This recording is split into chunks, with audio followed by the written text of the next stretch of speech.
হে ইউটু family, তোমরা কেমন আছো? আই হোপ তোমরা অনেক ভালো আছো। তোমাদের ভালোবাসাতে আমরাও দুজন অনেক ভালো আছি। তো যাই হোক, আজকে কিন্তু তোমাদের সাথে একটু ভয়েস শেয়ার করব, কারণ ভিডিওটা একটু ভয়েস দিলাম, কিছু মনে করো না। যাদের ভালো লাগবে তারা অবশ্যই আমাকে কমেন্ট করো।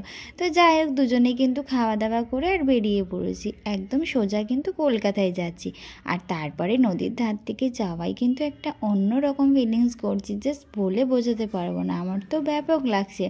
আর তোমাদের দাদাভাইও তো এই গানটা করছিল, এই পথ যদি না শেষ হয় তবে কেমন হতো তুমি বলো তো। যাই হোক, দাঁড়াও দাঁড়াও, এখানে একটা ঠাকুর উঠেছে, দেখো তোমাদেরকে দেখায়, কত সুন্দর। আমার তো ভীষণ ভালো লাগছে। তোমাদের কাদের কাদের ভালো লাগছে অবশ্যই কিন্তু আমাকে বলো। তো যাই হোক, আবার কিন্তু এই পথ শুরু হয়ে গেল। তারপরে দেখো ধারে, জাস্ট দুই ধারে নদী, আর মাঝখান থেকে একটা ছোট্ট পোল চলে গেছে, আর পোলের উপর থেকে যাচ্ছি তো জাস্ট অন্যরকমই একটা অনুভব করছিলাম। তো যাই হোক, ভীষণ তো ভয়ও লাগছিলো, বাট ভালোও লাগছিলো। আর তারপরে দেখো তোমাদের দাদাভাই গাড়ি স্ট্যান্ড করেই মাত্র ছুটেছে মাঠের ধারে, কি করতে না খেলা দেখতে। এখানে প্রচুর ভিড় হয়েছিল, খেলা দেখার জন্য প্রচুর লোক ছিল। আমি তো ভীষণ রেগে যাচ্ছিলাম, কারণ শুধু জাস্ট ছেলে ছিল আর আমি দাঁড়িয়ে আছি বাইকের কাছে, তোমাদের দাদাভাই খেলা দেখছে। ভীষণ রেগে যাওয়ার পর কিন্তু তারপরে তোমাদের দাদাভাই তাড়াতাড়ি করে চলে আসলো। তারপরে আবার কিন্তু আমরা কলকাতায় যাওয়ার জন্য রওনা দিয়ে দিলাম। আর দেখো বাইক চালাচ্ছি ভীষণ, কিন্তু আমি তোমাদের এই বাইক চালাচ্ছে, এত ভালো লাগছে মোমেন্টটা, কি বলবো। যাই হোক, এত বকবক করলে তার হয় না। তো যাই হোক, আমি কোথায় যাচ্ছি, কাদের বাড়ি যাচ্ছি না যাচ্ছি, কলকাতায় কেন যাচ্ছি, সবটাই তোমাদের সাথে শেয়ার করব। তো তোমরা দেখতে থাকো পুরো ভিডিওটা, তাহলেই কিন্তু তোমরা বুঝতে পারবে যে আমি কোথায় যাচ্ছি। তো যাই হোক, কার বাড়ি যাচ্ছি সেটাও দেখবে, তো দেখতে থাকো ভিডিওটা।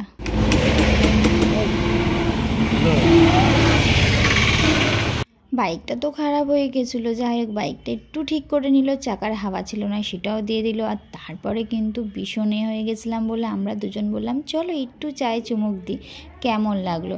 চায়ে চুমুক দিয়েই মাত্র কিন্তু আবার আমাদের রওনা দিতে হবে। কলকাতাটা কিন্তু অনেকটা দূরের দিকে, দেখো সন্ধেও হয়ে গেল, কি করা যাবে। আর তারপরে এই গাড়িগুলো যখন যাচ্ছিল গাইজ, ভীষণ তো আমার ভয় লাগছিল, কারণ আমার বড় গাড়ি দেখলে ভীষণ ভয় লাগে।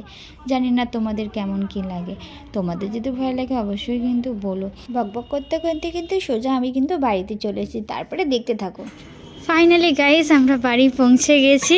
আর এদিকে দেখো তোমাদের দাদাভাই গাড়ি স্ট্যান্ড করছে। তো চলো, এখন বাড়িতে কেউ নেই, পুরো অন্ধকার অন্ধকার পুরো।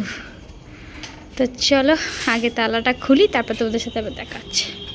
গাইস, বাড়িতে এখন কেউ নেই, আমরা দুজনে চলে এসেছি, আর জানে না যে আমরা আসছি বলে। আর এইদিকে দেখো তোমাদের দাদাভাই। তো চলো আমরা ভিতরে যাই, তারপর তোমাদের সাথে পরে শেয়ার করছি। তো গাইস, বাড়িতে কেউ নেই এখন, আর আমরা তালা খুলে ঢুকে গেছি বাড়িতে। তো চলো দেখো, আর এই যে তোমাদের দাদাভাই। তো চলো দেখো, বাড়িতে কেউ নেই, পুরো রুম ফাঁকা। আর এখন মামাম আসুক, মামাম দেখার পর কি রিয়াকশানটা হয় তোমাদের সাথে শেয়ার করবো, ঠিক আছে? তো চলো, অনেকক্ষণ অনেকক্ষণ করেছি, খুব কষ্ট হচ্ছে। আর তোমাদের দাদাভাই অনেকক্ষণ গাড়ি চালিয়েছে, ওরও খুব কষ্ট হচ্ছে। তো চলো আগে আমি সব কিছু খুলি, তারপরে তোমাদের সাথে কথা হচ্ছে, দেখা হচ্ছে।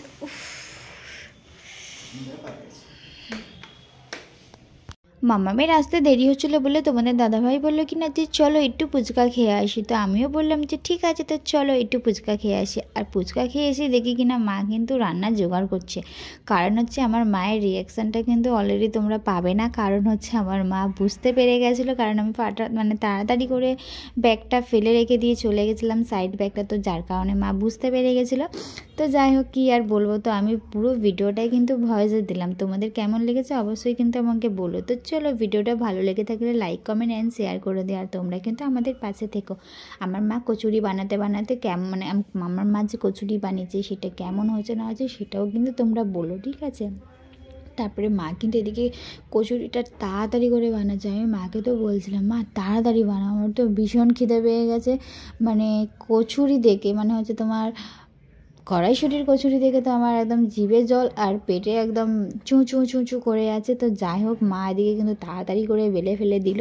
এদিকে ডিম আলু কষাটাও হয়ে গেছে। তারপরে দেখো, ওয়াও, অসাধারণ। তো চলো, তোমাদের যদি ভিডিওটা ভালো লাগে তাহলে কিন্তু বলো, আর নেক্সট ভিডিও কিন্তু জন্য তোমরা রেডি থেকো। তো যাই হোক, নেক্সট ভিডিও তোমরা রেডি থেকো। আর আমার তো মায়ের কাছে আসতে মায়ের হাতে রান্না খেতে তো অসাধারণ লাগে, জাস্ট বলে বোঝাতে পারবো না। মানে মায়ের হাতে কতদিন যেন খাইনি এরকম মনে হচ্ছে। তো যাই হোক, তোমাদের দাদাভাইও আমার মায়ের হাতে রান্না খেয়ে বলছিল ব্যাপক হয়েছে। শুধু আজকে না, প্রতিবারেই ও বলে, তো ভালোও লাগে। যাই হোক, তো আমরা দুজন মিলে ততক্ষণ খেয়ে নিই। আর তোমরা আমাদের চ্যানেলটিকে সাবস্ক্রাইব করে রেখে দিও, আর নেক্সট ভিডিও দেখার জন্য প্রস্তুত থেকো। তো চলো, টাটা। শেষ গন্ধে গাইস, আমাদের খাওয়া কমপ্লিট হয়ে গেছে। এদিকে মা খাচ্ছে, আজকে বাবা খাবে না, ওনার আজকে উপোস। তো চলো, মা খেয়ে নিক। তো চলো, এখানে ভিডিওটা শেষ করলাম, টাটা।